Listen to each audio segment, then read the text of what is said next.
Yes, we are here all week talking to Year 12s about what to expect in Year 13. Now, of course, it's been a little while since I was in Year 12 or Year 13 for that matter. But, I kind of know my way around the education system. But who knows the education system in Year 13 more than Year 13? So we're here all week. Basically, we put together a crack team of Year 13s who've got loads and loads of experience with all these things we're talking about this week, from choosing your unis, which is what we're talking about today, and your courses, to work experience and other things you can do in prep for your UCAS application, to the application itself, and of course beyond. So I'm going to introduce you now to our team, we've got Yasmin, we've got Ellie, we've got Luke, and we've got Miriam. Say hi, guys. Like the Brady Bunch here, all waving hello. So that's what we're going to be talking about today, is basically how to choose the right course for you and the right university as well. There's lots and lots of things to consider. So I'm going to hand you over to Luke and the guys, and I will see you a little bit later on. See you later, Rich. Hi, everyone. So basically, Yaz, Miriam, Ellie, and myself have all come up with a few sort of topic areas to discuss about choosing a university and also a course. So the first thing that we talked about was different teaching methods. So Miriam, do you want to go a bit about different teaching methods? So I think it's quite important to think about the fact that we're all learning different ways, and so when you're choosing a course or university, I think it's really important to have a look at how they're putting the course across and how they're going to be teaching you, and what method that you think is more suited to you. I'm not sure how you went about it, Luke, but I was looking at maybe a balance of lectures and seminars, and what I thought would be a good balance for me and what I thought I would suit. Yeah, I remember that's a good point actually. I remember looking at the contact hours and how many hours that you'd have in labs or in the dissection suites and things like that. But I know two of my universities had traditional, and then two of them had PBL. And when I actually researched more about PBL, I realized that it wasn't really for me. What about you, Yaz? What did you think about PBL? Is it for you or? Yeah, so for my universities, the majority of them were integrated, which is basically a mixture between lectures and the PBL-CBL, the case-based learning. I think it kind of depends on your personality type, because if you're the type of person who likes group work, who's very proactive, likes to learn independently, I think PBL will be really suited for you. But if you like to learn, the knowledge first and then apply it to a scenario, so for example, in terms of medicine, you're applying it to a clinical scenario, then an integrated structure would be really useful for you. You've also got other ones, so Oxbridge, obviously traditional, so they're very heavy on lectures. So I think it depends on what exactly you're looking for and your type of learning style as well.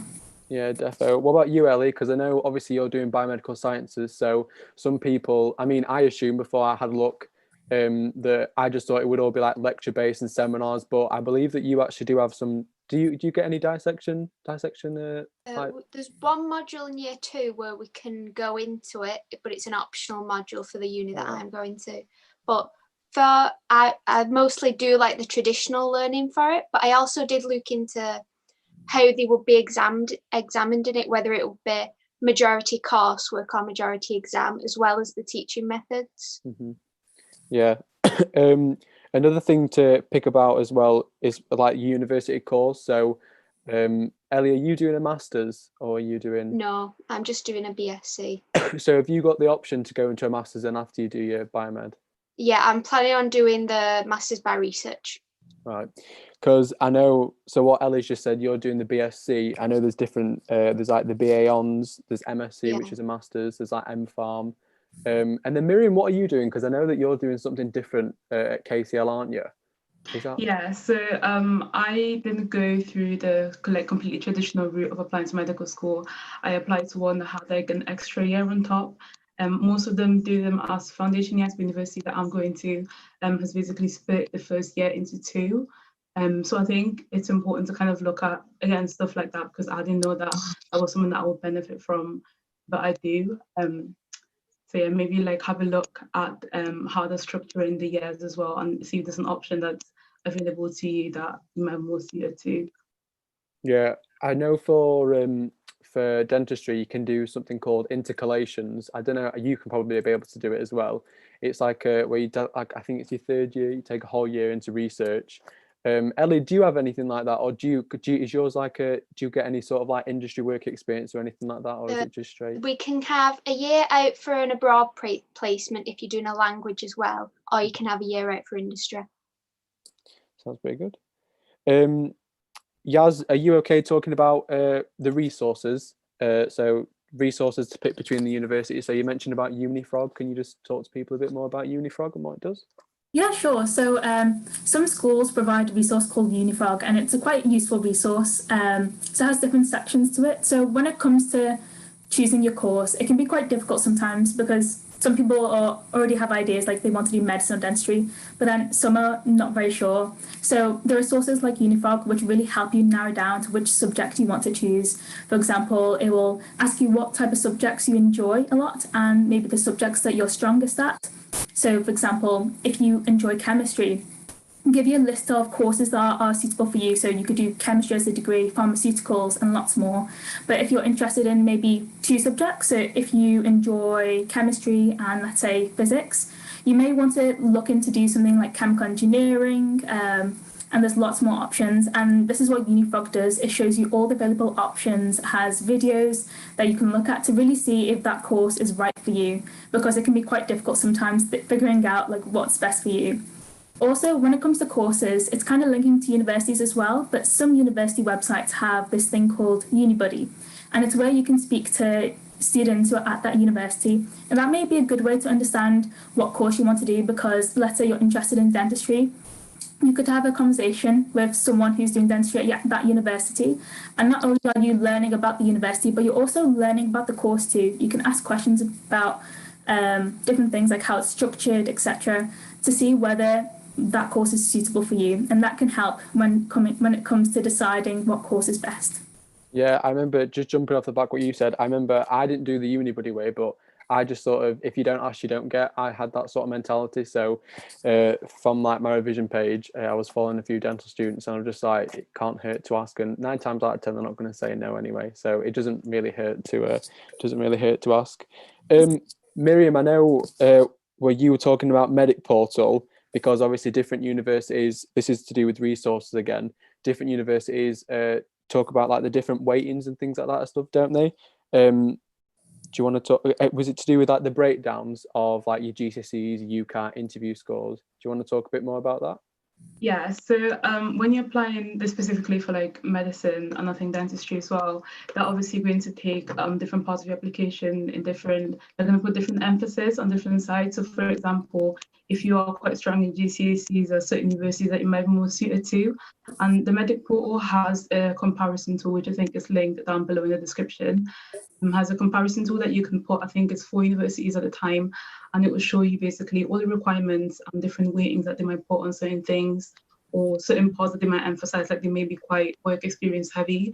And so it's really good to have a look at something like that and see what you're more suited to and what is more like at your advantage. I'm just going to talk a bit about obviously university itself and how you can get like links into it. Ellie, does your sister go to Edge Hill? Is that how you knew about Edge Hill?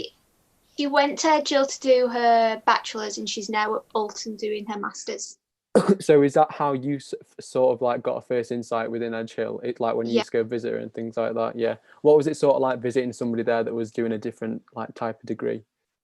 It was unusual because it was like such a different sort of environment that I've been to in open days, because she was in just a lot of classrooms and lecture halls whenever like I met up with her, or she was just in the library a lot of the time. But when I've been on open days, it's like a completely different area, so it's like sort of cool how they can like completely change what the environment's like for each different course. Because Yaz, I know you were talking about speaking to people from UniBuddy, and obviously the year 12s unfortunately won't have the sort of opportunity what we did in summer to go and have a look at like the open days, but I'm pretty sure they will later on in like October, September time. But you were talking about vlogs from universities, so you talked about Ali Abdal and then also people like Common Medic. So do you just want to talk a bit more like that about how they can give sort of different insights into the university and like university lifestyle? Yeah, sure. So what's great about like YouTube is that many people have gone on there and put like vlogs about different universities. So if you have a particular university you have in mind, so for example, at the time I was interested in King's College London, so I kind of just searched online medical vlogs at King's College London, and people came up like Karma Medic, and these can be really useful because you get an insight into what it's like studying at that university, because they show you around in a sense while they're doing their daily activities, and that can give you a good insight into the university life and where you're going to be, the area as well. So there are many YouTube videos from different universities, even if it's not your course. So let's say you found a video on English, but they're studying at a specific university that you're interested in, go watch it, because it's really useful to get that insight and get that understanding of what it's like living at that university as well. So I would definitely recommend just looking at YouTube and even like Instagram. There are some people who have study grounds and they put things up. They're from different universities, and you can even just message them, privately message them, just ask a few questions, and that's another way which you can get in contact with people and get the information that you need. Because obviously with this time of the pandemic, it's going to be hard to go to open days. So only some universities are going to be doing virtual open days. So definitely recommend looking at Instagram, looking at YouTube, watching vlogs, because that'll be really useful. Yeah. Ellie, just coming back to you, because I know obviously your sister went to Edge Hill, like you said. Was there anybody that you knew of that went to Edge Hill to do biomed, or was it just your sister? Because did she do psychology? Or? Yeah, she did psychology. Actually, I'm going to be the first year sitting the biomed course at Edge Hill because it's brand new. Oh, really? I didn't know that. But I did reach out to a couple of people who I knew from high school who went there, who were doing the biology course, and asked them what it was like. So I just sort of branched out with everybody who I could get information from. What about you, Miriam? Who did you sort of go to as a port of call to try and get some information off about a medicine course and things like that? I think I kind of did two main things. So the first one for me was Unibody that Yas mentioned. I went on because I had like quite specific questions that I couldn't really find like on the course page. So I think I went on there and I just chose like the course I was doing, and then it basically linked me to the student I was having conversations. But another thing I did was when I went on the open day, I did ask a lot of questions. I know you can't really do that now, but what Yas was saying is to, like I said, like find people basically online and ask them questions. And I think that's a great thing to do. That is personally what I would have done. I think the stuff that I did can't really apply to the situation, but that would be a good alternative. Yeah, just what you've just said, Miriam. I remember going to like the open day at Newcastle. I remember one of the students there. Like, I think I actually saw you at Newcastle, Miriam. I think so, because you was with Ellie, I'm pretty sure. And I remember one of the people saying, if you've got any questions, please ask them, because obviously I live like 2.5, nearly 3 hours away from Newcastle, so I didn't really want to travel all the way back up just to ask a question. But just don't be shy, because like I said, if you don't ask, you don't get. And people are usually really happy to sort of answer your questions anyway. So yeah, try and just get as much information from current students, especially with your sixth form. They'll probably have a few ties with universities as well. So, or just ask your older friends that have gone, because they're going to know what's in it. They're in first year. They're getting every sort of opportunity that they can. So, Ellie, sorry, Yas, go on. Sorry, just on that point about open days, even if you know, there are some virtual open days on, but even if there isn't an open day on, you can always visit the city as well. So if you've got the opportunity to, and it's not that far away, you can always go visit the city to gain an insight into the atmosphere there and just like visit. So that's another suggestion. You're not limited. It's just because there's no open days, it doesn't mean you can't go at all. You can always go visit the city whenever you like, when you're free. I think that's a really important point to make, because I remember when I was going to like the university open days, the university is only a small part really of the city. So say for instance, for all of us really, you're much more than just like a university student. You're going to be like spending like weekends out, nights out and things like that. So it's much more than just studying for a degree. You don't really want to get bored of your surroundings and things like that. So like what Yas, you just said, it's sort of familiarizing yourself and insighting into the city itself and seeing what it has to offer. It's a really good way to think, and it sounds really cliche, but you just know, like when you visit a city, you just do know when you want to go, and then for the other cities where you completely know if you don't want to go. So yeah, I think that's a really good point to make, actually. Because it's going to be your home as well for the next couple of years, so you've got to really make sure you're making the right decision and you're comfortable with living there. So yeah. So obviously, like thinking about being comfortable living there and getting insights. I know Miriam and Yaz yourself, you're wanting to do London. So what actually attracted you to like London universities? I think for me, the main thing was that I wanted to be in a big city, and I mean, London's a big city, so that was kind of my main reason for going there. But I think when you are looking for like what you need to like choose, you should like look at things that are very like everyday sort of decisions. So when I went, I was pretty focused on accommodation and what that was like, as well as just the whole vibe around the city and like how close I was to certain things, because obviously you're not going to be at university every single second. You're going to be just living in the place that you are. So make sure that like it's somewhere that you're comfortable living. Another thing that I was looking at was transport and getting to and from different places and how I would do that. So keep an eye out for stuff like that when you're looking at universities. What about you, Yaz? Are you going to say the same? What about you? Yeah, similar reasons to Miriam, because I think when I went to London, I just loved it. It was like home for me because it's so busy, so vibrant, and I love doing different activities, getting myself involved in things. So there's so much to do in London. So that was like one of the main reasons why I applied. And also, I guess, as Miriam said, like the transport, accommodation as well, and just looking at the, I guess, expenses too, because you've got to consider that. There are many factors you've got to consider. And I guess like the home life, I think when it comes to choosing, which city you want to live in, you have to understand like what kind of style you like living in a sense. So do you like the family kind of more close-knit style with campus places, or do you like to be in a city that's very big and you like to explore? That's like one point you may want to consider. What about you, Ellie? What sort of drawn you to where you want to go to university?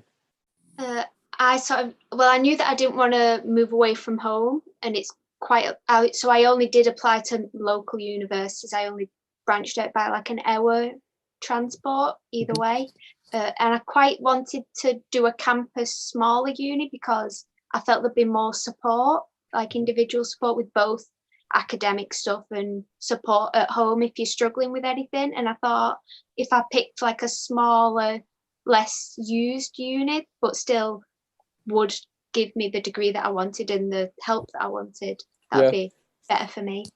I know I was sort of similar to you. So Sheffield, it's not really too far away from me. And the nice thing about Sheffield is that you've got like the Peak District. So I think you can jump on a bus for like, I think it's £1.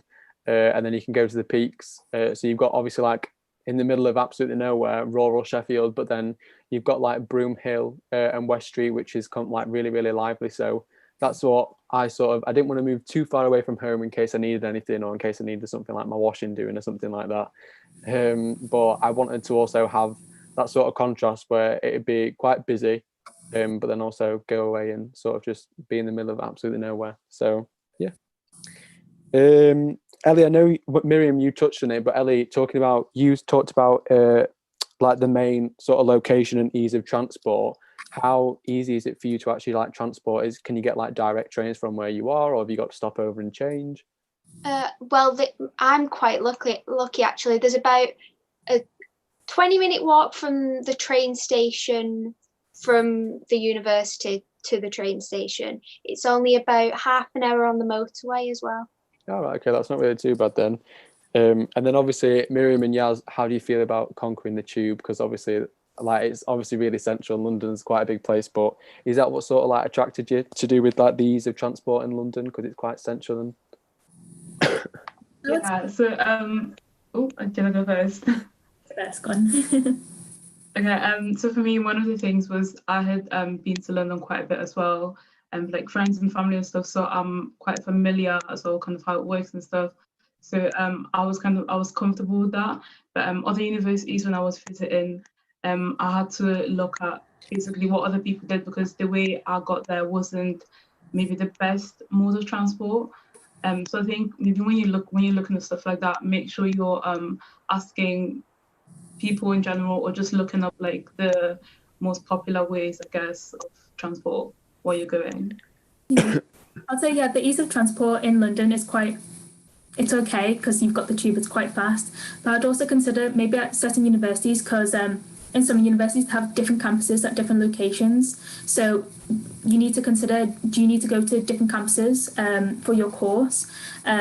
So, for example, for me, for Imperial, it's mainly centred in one area, and then we just go to the hospital in a different area. So it's quite a nice area. It's quite easy to transport between the two places. But I know for some places like King's, they have many areas, many campuses. So if you've got to travel to different campuses, and that's like half an hour away, and maybe for different lectures, you may want to consider that and consider how much that's going to cost in terms of transport to those campuses. Yeah, totally. Sorry, just going off what you just said there as well of campuses, it may be worth looking if you're based on one campus. Because for me personally, although there are many different campuses at university, I'm looking to be based in one campus. So have a look at that as well. Have a look if you're going to have to move around or if you're going to be in one place. Yeah, I agree. Because I know, obviously, for us guys in like 4th and 5th year, Ellie, do you have placements with biomed, or do you just sort of stay in one place? Just in one place unless you do a year in industry. Because I know for Yas, Miriam and myself, obviously 4th and 5th year you do outreach, so you don't really get to, I know it's like quite central, but sometimes you don't really get to pick. You can sort of just be placed in random sort of places, so it's quite easy to, well, sorry, you've got to sort of get transport, which is easy for you to get from one place to the other, because you might have like clinics in the morning and then you might have like a lecture, so you've got to be able to get from A to B. But speaking about that as well, I know it's like sounds quite frugal, but if you think about like if you're in like 2 different campuses, think about like, because maybe if you're tired, you don't really want to be walking all the time, but think about how much maybe buses or Ubers will cost you. And also like later on in the night, if you go out, like nightlife, it might be a bit cheaper because you can get a taxi with other people, but still taxis will be like, especially for like you two, I can imagine taxis would be like fairly expensive in London. So like I don't envy you two at all. But yeah, but usually I think the universities do offer scholarships and bursaries and things like that. So if your household income's under a certain amount, or if it meets the threshold, you can get additional support and help. So universities are quite good things like that. And also, I'd probably say, just for extra money, you could maybe like consider working in the students' union, because they're quite flexible with hours and they understand obviously you're a student and you've got other commitments, but it's just a little bit of extra income that could probably be able to help you. I've got down something about what you talked about earlier, Miriam, about like rankings. So I know Medic Portal, they do like the different weightings, but I know for me personally, when I was picking like my dental school, I didn't really look at rankings too much, because the best piece of advice I ever got was, I think we touched on this earlier, but it's a city and you're going to be spending like 5 years there, so you have to be happy there. What would you say to somebody that's like looking or focusing too much on like the rankings, whether it's like the best in the UK or something like that? What would you sort of say to them about that? Okay, so I was actually in that position at the beginning, like probably the very start of year 12. I was focusing very much on the rankings. And actually the universities that I was looking at when I was looking at those, I didn't end up applying to any of those. And when I actually like changed my way of looking at things. So I'd say the main thing is bear in mind that the way in which they are ranking these universities isn't necessarily in your favor. So they may be ranking them by research, for example, but you are not really interested in doing any research at all. So that's going to be quite like not useful for you. So don't focus a lot on the rankings, but focus more on maybe like the teaching quality. I think they're ranked by like the TF, Teaching Excellence Framework. Yeah. And there's like gold, silver, bronze, and you can look at maybe like if that's very important to you, if it isn't, and maybe just weigh your priorities, but don't put too much focus on the rankings and the league tables, because they tend to be quite different as well, depending on what ones you're looking at. Yeah. What about you, Yal? So you sort of like the same mindset, or do you think that rankings matter or count, or to a certain degree, or? I think I'm on the same lines as you guys. I don't really look at rankings as such. I mainly focus on the location, like the area, the quality of teaching, because on different websites they'll have different rankings. So you may see one of your universities being first in one ranking and then last in another. Yeah. So you can rely on them as such. I guess if some people are really adamant that they really want to look at ranking, just maybe use that as a baseline, but I would not suggest that. I would just suggest going for the quality of teaching, your course style, those factors, and like the area that you're planning to go to, instead of looking at rankings. Yeah. I remember one of my friends in chemistry, he was adamant that he wanted to go to Oxford to do medicine. And when anyone would ever talk to me about it, he'd get like quite help, and he'd be like, no, I want to do medicine at Oxford. But then in the end, he sort of realised, he was like, well, a medicine degree is a medicine degree at the end of the day. You're still going to get the same degree, you're still going to come out with the same qualifications and things like that, and you ultimately you're still going to be a doctor. So try not to sort of, this is like my own personal opinion, but I wouldn't try to sort of focus too much on the rankings as such. Like Yaz and Miriam, like what you both said, it's a place where you've got to be happy. You're going to be spending 5 years there. You've got to make sure you're comfortable, the teaching standards, how they teach. I think that's a lot more important than like what you said, Miriam, like the research side of things, if you're not going to be doing anything of research. So yeah. Talking about facilities, so well, I don't really know, to be fair, which is like the newest uni out there. It's just because as KCL, have they like revamped any of their facilities, like their medicine facilities, or have they just made that up? Miriam. Okay, I'm not sure if they've revamped it, but every time I've been to visit, they've always had really good facilities. But I think it's good to keep an eye out, because one of the universities that I did visit were in the middle of kind of changing up the facilities and like adding new stuff in. So maybe have a look at stuff like that, because you might look and find a certain aspect that you may not like, but you may be getting rid of that.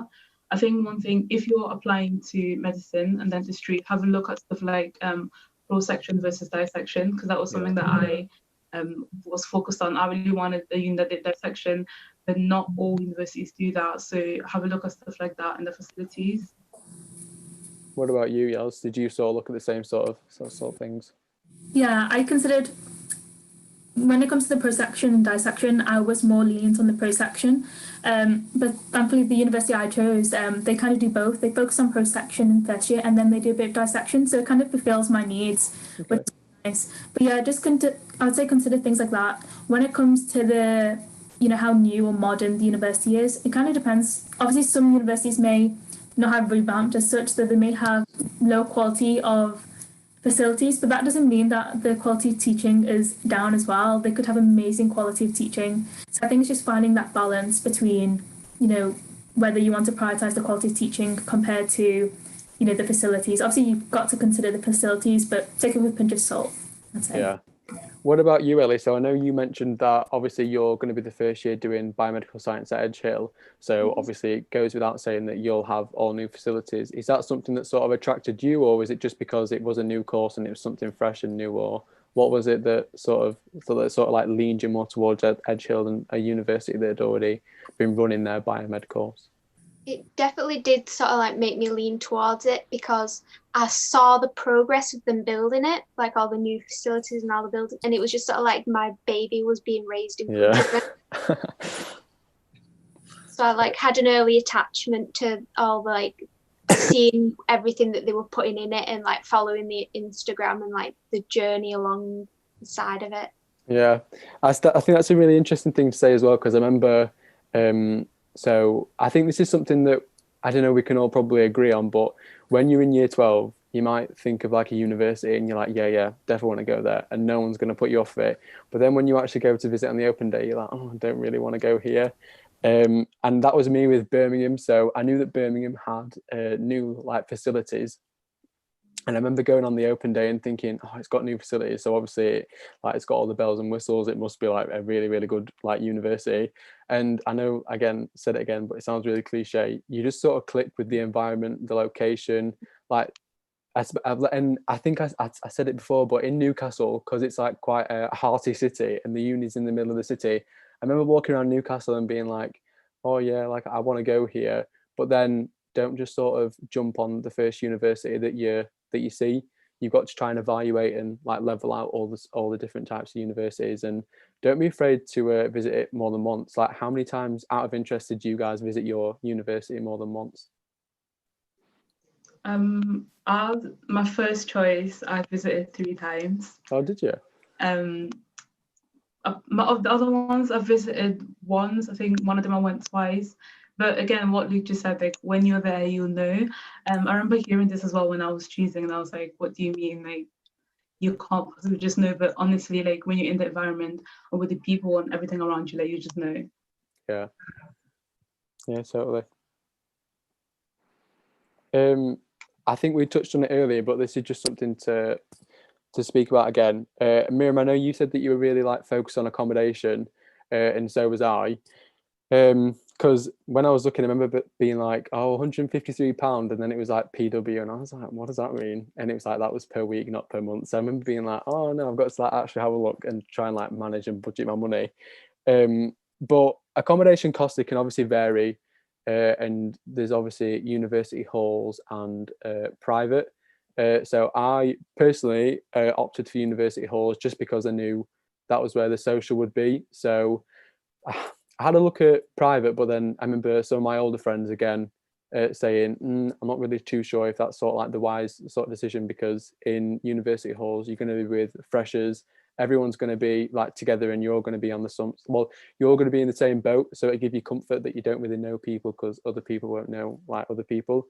What about you guys? Where did you like sort of go for accommodation? Did you have a look at private, or were you more into halls? Or For me, I chose university accommodation just because it was more easier to access. But in terms of that point, because obviously one of the university I'm hoping to go to is in London, and some people maybe based there already in London that the university is, where the university is, and some people have that decision of whether they want to stay at home or go to the university accommodation. And on that point where you said about the social life, that is true. The social life obviously is a lot better when you're at the university accommodation, but it doesn't mean that if you stay at home, you're not going to get that same social life. You can still go out, take part in the social activities, and go out with your friends. So just because you're staying at home, it doesn't mean that it's going to limit you in terms of social life. Yeah, defo. What about you, Ellie? What did you sort of see? Because I know Edge Hills, it's between. Where is it between? Is it between Liverpool and Manchester? Yeah. Yeah, so I'm going to say you got the best of both worlds. You could go to Manny or you could go to Liverpool for a night out. So is that what sort of like, did you sort of think I've got like the best of both worlds in two cities, or did you just like, because I've never actually been to Edge Hill. Like, is it in sort of like in the middle of nowhere, or is it like what? It's pretty much in the middle of nowhere, but it's quite near a train station and a bus station. So it's like 20 minutes to Liverpool and then 20 minutes the other direction to Manchester. So it's quite nice like that. But I do actually have a question for you guys about the accommodation. So when you apply for it, do you just get like put in with random other people, or are they people from your course that you're accommodated with?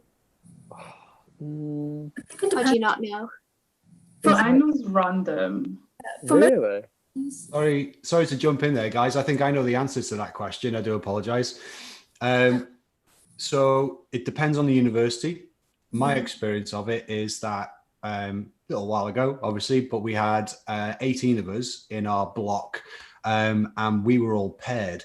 So there was myself and another pharmacologist. There were two pharmacists, two economics students, and so on and so forth. So they do ask you some questions about your personality, what your hobbies are, where you're from and stuff like that. And they do look at things, and they do try and match you with like-minded people. I'm sure a lot of universities still do that. So yeah, you are, let's not forget, just dumped into a house with how many other strangers. But I think universities do go out of their way to try and make sure that you do have something in common with them. So there are some universities as well, such as Queen Mary's, where they have accommodation specifically for meds and dents. So I think it depends on the university. And as Rich said, you sometimes have to fill in like a survey or form where you put in your details, like are you early riser or late sleeper, etc., your personality type. So they do match you most of the time. Yeah, no. That's what I had to do for Sheffield. I got to pick. So there's a flat of 10 of us, and it was like accommodation, like Tinder. So you had to write a bio about yourself, and then people would like either like approve of you if you had like the same sort of interests, or like just swipe you away. But there's no sort of hard feelings, because it's just all to do with like common interests and things like that. So yeah, no, I got to ultimately pick my flat. I got to pick my room, pick what like level that I was on, and then pick where I was actually stayed. So yeah, I got to pick. There's two comments in the comments that I think would be good for us to answer. Someone asked how many universities they think we should be visiting, and how we should actually experience the city if you go to an open day. So I don't know about you, Luke, but like how many unis did you go to? I went to I think there's only something like 14 unis that offer dentistry, and I easily went to like 7 of them. So like I did over half. But were you talking about sort of like how many did you visit, or were you just talking about like how you felt when you was at? Oh, just try and visit as many as you can. I know some of my. So, how many did you visit, and like how would you experience the city? Like I said, I think I visited about 7. But when you go there, you just sort of try and park quite close or within the city centre. Like I say, for instance, like Liverpool, we parked in like a central car park, and then we always got there a little bit early so we could go for some breakfast somewhere, try and go into like a little independent cafe or something like that. And it's sort of like, I know you were saying it earlier and it sounds really boring because I bet they're going to get so bored of saying it, but you just know, don't you? And I know when you're like there, it's a lot to sort of take in. So just have a look around, mooch around, like go like around some shopping centres and things like that. Like I said, independent cafes or whatever, and just see, like what's there. I know the Albert Docks was there, and there was a museum that like we walked past, and obviously it can't be that interesting because I forgot it. But yeah, so it's just I just remember thinking, oh, there's a fair bit to do, but I just remember taking sort of every city the same because I didn't want to give each and every one of them a fair like advantage, if that makes sense.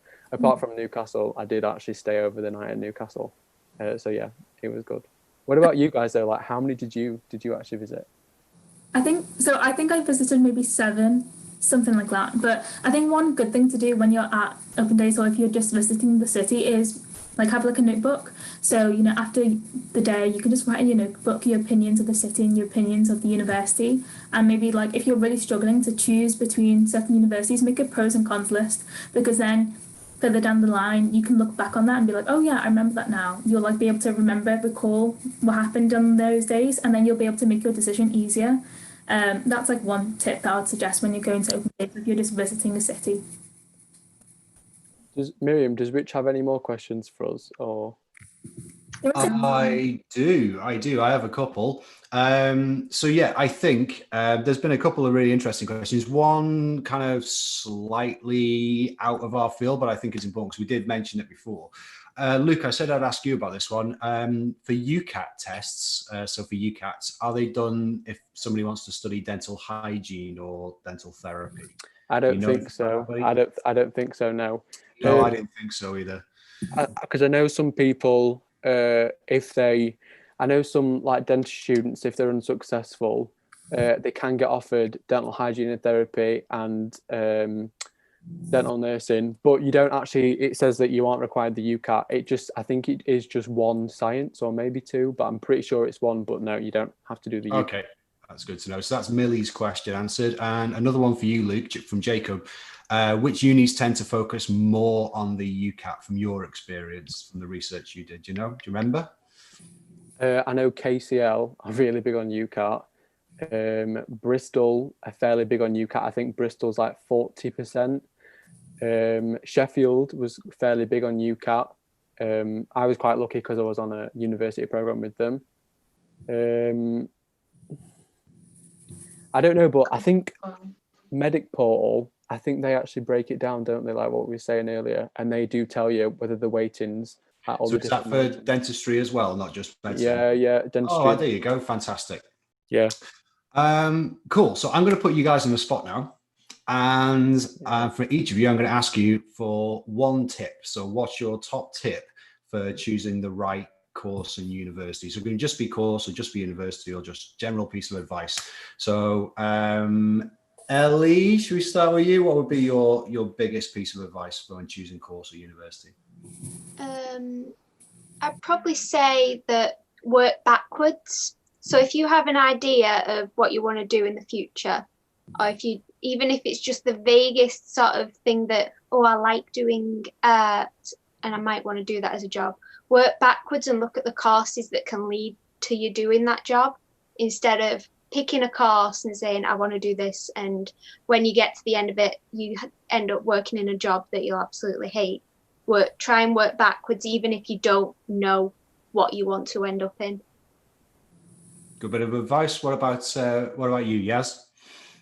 I'd say when it comes to choosing a course, just try to do as much research as you can, whether it's, online courses about it, and kind of similar to what Ellie said.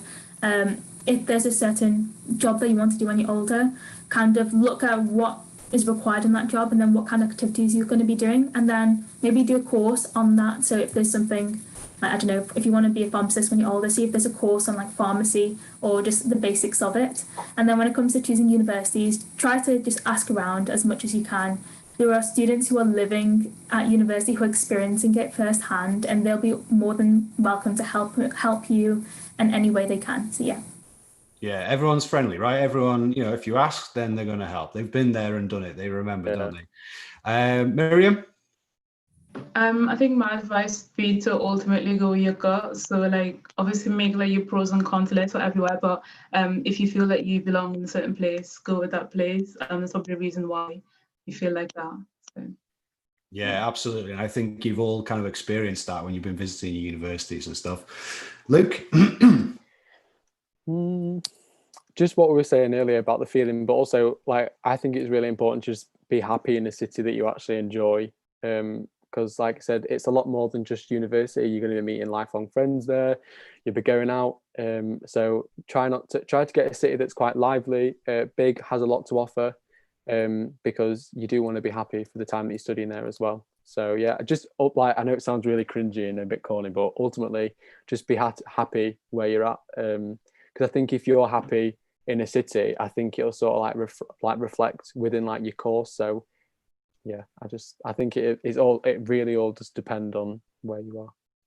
Yeah, it does absolutely. And you do feel it in your gut, and you do get a feel for the place. Like for me, Bath was really familiar, so that's why I went with that in the end. But you know, some people want something completely different. So I think what we've gleaned from the conversation you guys have been having for the last 40 minutes or so is that there's a lot to consider, you know. I think everyone's different in terms of what weighting they place on those different things. It might be for some people that the ranking of that course and the national ranking of that course is really important, and that's all they care about. Well, you know, that's fine. Everybody each to their own. But I think, you know, I think a big message you guys have put across very clearly here today is that, you know, you've got to be happy, you know. And I think, you know what you like, and that's what I think you guys were talking about with your gut. You know somewhere it's like, oh, it seems really friendly here, like all the students seem really happy, you know, they all talk about the university like with such high regard, and their lecturers and so on and so forth. And I think, yeah, there is a lot to consider,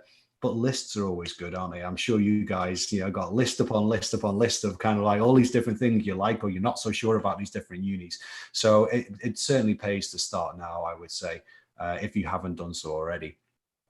So thank you very much for that, guys. That was massively informative. Hopefully it's been really helpful. I'm sure it has to everyone that's been watching. What are we talking about tomorrow? Work experience, and then obviously other alternatives, because year 12s haven't got the opportunity to do work experience. Yeah, that's it. Yeah. So sadly, in these times, we have to make alternative arrangements. Everyone's making it up as they go along right now, in every walk of life and every walk of study and work. So yeah, thank you very much again, guys. And I will see you tomorrow, same time, same place. Oh, I do believe actually it's Rich Thompson that's going to be with you tomorrow. So we will see you all then at 4 p.m. for talking about work experience and alternatives. No problem.